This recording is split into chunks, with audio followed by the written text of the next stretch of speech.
Q8114. When repairing a small hole on a metal skin, the major consideration in the design of the patch should be A. The shear strength of the riveted joint. B. To use rivet spacing similar to a seam in the skin. C. That the bond between the patch and the skin is sufficient to prevent dissimilar metal corrosion.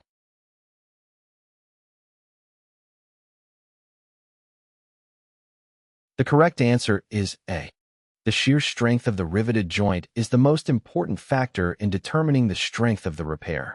The rivets must be able to withstand the shear forces that will be applied to the patch.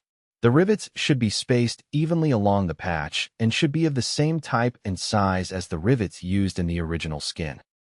Q8115. Which procedure is correct when using a reamer to finish a drilled hole to the correct size?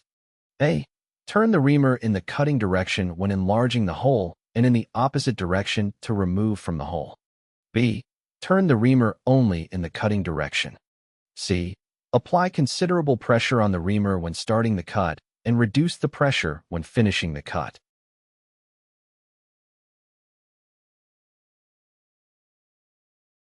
The correct answer is B. It is important to turn the reamer in the cutting direction only. Turning the reamer in the opposite direction can damage the reamer and the workpiece. It is also important to apply considerable pressure on the reamer when starting the cut. This will help to center the reamer in the hole and prevent it from wandering.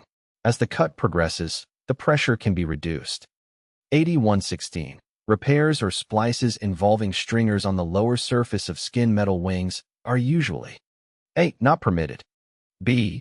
Permitted only if the damage does not exceed 6 inches in any direction. C. Permitted but are normally more critical in reference to strength and tension than similar repairs to the upper surface.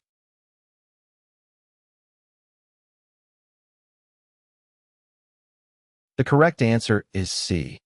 Repairs or splices involving stringers on the lower surface of skin metal wings are permitted, but are normally more critical in reference to strength and tension than similar repairs to the upper surface.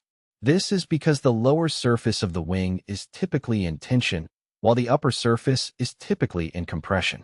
A repair or splice on the lower surface of the wing can therefore weaken the wing and make it more susceptible to failure. Q8117. When straightening members made of 2024 T4, you should A. Straighten cold and reinforce. B. Straighten cold and anneal to remove stress. C. Apply heat to the inside of the bend.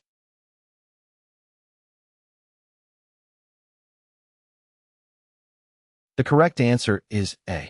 When straightening members made of 2024 T4 aluminum alloy, it is generally recommended to straighten them while cold and reinforce them as needed.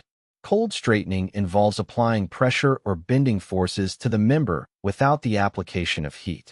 This helps maintain the strength and properties of the aluminum alloy. Q8118. Clad aluminum alloys are used in aircraft because A. They are naturally corrosion resistant, so they do not require corrosion-resistant materials for protection. B.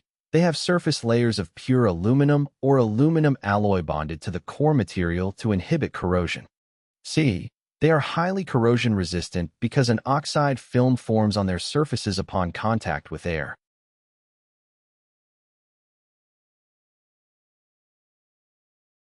The correct answer is B.